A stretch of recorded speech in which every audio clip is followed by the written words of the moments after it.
30050.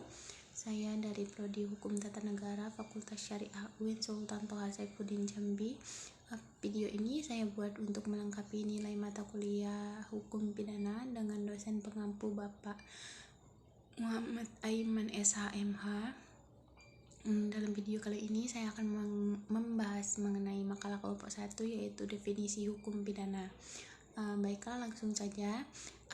Definisi hukum pidana. Hukum pidana adalah cabang ilmu hukum yang mengatur perbuatan-perbuatan yang dilarang dan memberikan sanksi bagi para pelanggarnya.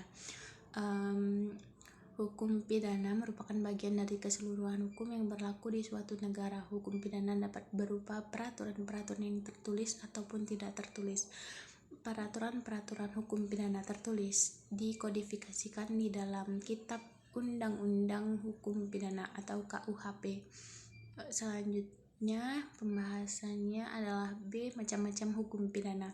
Hukum pidana dibedakan menjadi beberapa, yaitu berdasarkan sifatnya dibagi menjadi dua, hukum pidana material dan hukum pidana formil. Hukum pidana material adalah jenis hukum pidana yang berisi ketentuan hukum terkait rumusan tindak pidana, pelaku yang dapat dipertanggungjawabkan, serta rumusan sanksi pidana yang dijatuhkan.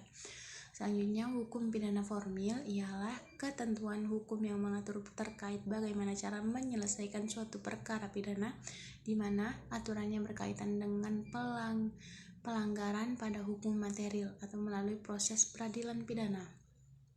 Hukum pidana formil dirumuskan dalam Kitab Undang-Undang Hukum Acara Pidana atau KUHAP.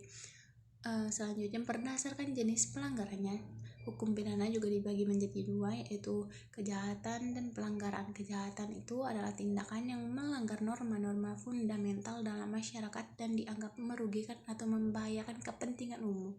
Sementara pelanggaran adalah perbuatan yang melanggar aturan hukum tetapi dianggap sebagai tindakan yang kurang serius dibandingkan kejahatan. Selanjutnya, berdasarkan pihak yang dirugikan, hukum pidana dibagi menjadi dua, yaitu hukum pidana umum dan hukum pidana khusus. Hukum pidana umum ini berlaku bagi seluruh masyarakat tanpa terkecuali. Sementara hukum pidana khusus itu mengatur tindak pidana yang memiliki karakteristik tertentu dari biasanya diatur dalam undang-undang tersendiri. Selanjutnya, berdasarkan subjek yang dikenakan sanksi, hukum pidana juga dibagi menjadi dua, yaitu hukum pidana untuk orang dewasa dan hukum pidana anak. Hukum pidana orang dewasa ini berlaku bagi orang dewasa, yaitu mereka yang sudah dianggap memiliki tanggung jawab pidana penuh atas perbuatannya menurut hukum.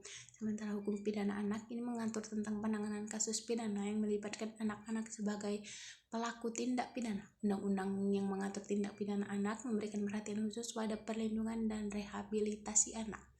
Selanjutnya, berdasarkan penerapannya juga dibagi menjadi dua, yaitu hukum pidana nasional dan hukum pidana internasional. Pidana nasional ini berlaku di dalam wilayah hukum suatu negara, sementara internasional adalah hukum yang mengatur tindak pidana yang bersifat lintas negara. Selanjutnya, yaitu C. Tujuan, fungsi, dan maksud dari hukum pidana. Tujuan hukum pidana adalah berkaitan erat dengan fungsi pemeliharaan ketertiban sosial, pencegahan kejahatan, dan perlindungan kepentingan masyarakat. Lalu fungsi hukum pidana itu sangat erat kaitannya dengan penerapannya dalam masyarakat. Fungsi utamanya adalah menjaga ketertiban dan keadilan melalui pemberian sanksi terhadap pelanggar hukum. Kemudian untuk maksud dari hukum pidana itu sendiri adalah untuk mengendalikan perilaku masyarakat agar tidak melanggar norma-norma hukum yang berlaku, serta untuk menegakkan keadilan bagi korban maupun pelaku. Selanjutnya, D. Unsur-unsur tindak pidana. Apa itu unsur pidana?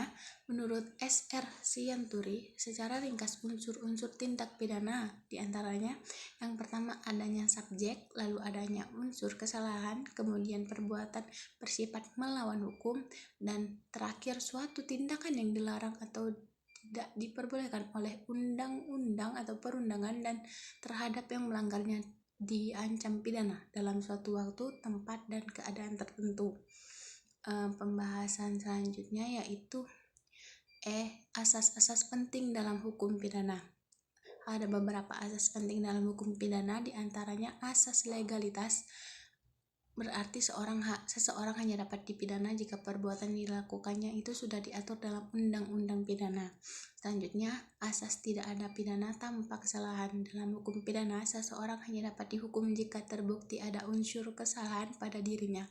Selanjutnya, asas praduga tidak bersalah. Asas ini menjamin bahwa seseorang yang didakwa melakukan tindak pidana harus dianggap tidak bersalah sampai pengadilan memutuskan dengan bukti yang cukup. Itulah beberapa dari asas-asas penting hukum pidana. Selanjutnya yaitu proses penegakan hukum pidana dalam sistem peradilan.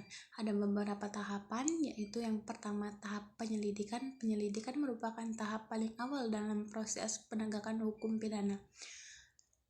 Pada tahap ini, aparat penegak hukum yang dalam hal ini biasanya adalah penyelidik dari kepolisian mengumpulkan informasi awal terkait suatu tindak pidana. Yang kedua adalah tahap penyidikan. Tahap penyidikan ini adalah kelanjutan dari penyelidikan dengan tujuan untuk mengumpulkan bukti-bukti yang lebih lengkap dan menentukan siapa tersangka yang patut bertanggung jawab atas tindak pidana tersebut. Pada tahap ini, penyidik bekerja secara lebih intensif untuk memperkuat bukti dan membangun kasus hukum.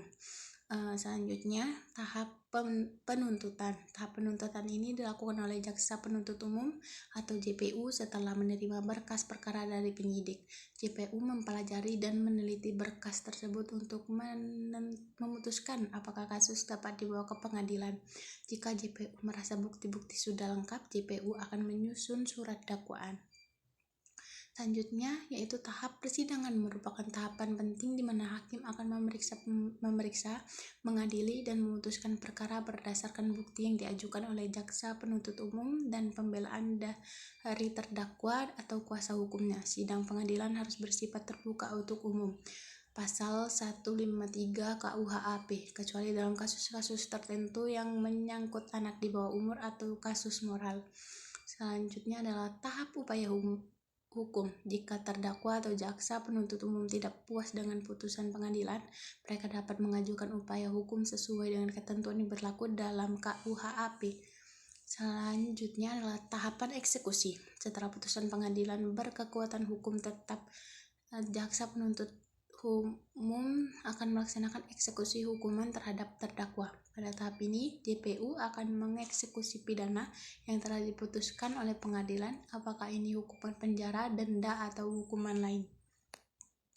Lalu, yang G, sistem pidana dalam hukum pidana. Sistem pidana dalam hukum pidana di Indonesia mengatur berbagai bentuk sanksi yang dapat dikenakan terhadap pelaku tindak pidana. Sistem ini juga meliputi jenis-jenis hukuman yang tersedia secara alternatif pidana yang dapat diterapkan dalam konteks tertentu. Lebih rincinya yaitu yang pertama sanksi pidana. Sanksi pidana adalah hukuman yang dijatuhkan kepada seseorang yang terbukti melakukan tindak pidana. Sanksi ini dapat berupa hukuman yang mengurangi kebebasan, mengambil hak, atau memberikan kewajiban kepada pelaku. Dalam hukum pidana Indonesia, jenis-jenis sanksi pidana diatur dalam Kitab Undang-Undang Pidana KUHP. Lalu selanjutnya alternatif pidana. Selain sanksi pidana konvensional, hukum pidana di Indonesia juga mengenal berbagai alternatif pidana yang dimaksudkan memberikan efek pembinaan atau untuk memberikan kesempatan bagi pelaku tindak pidana yang dianggap masih bisa dibina. Lalu selanjutnya adalah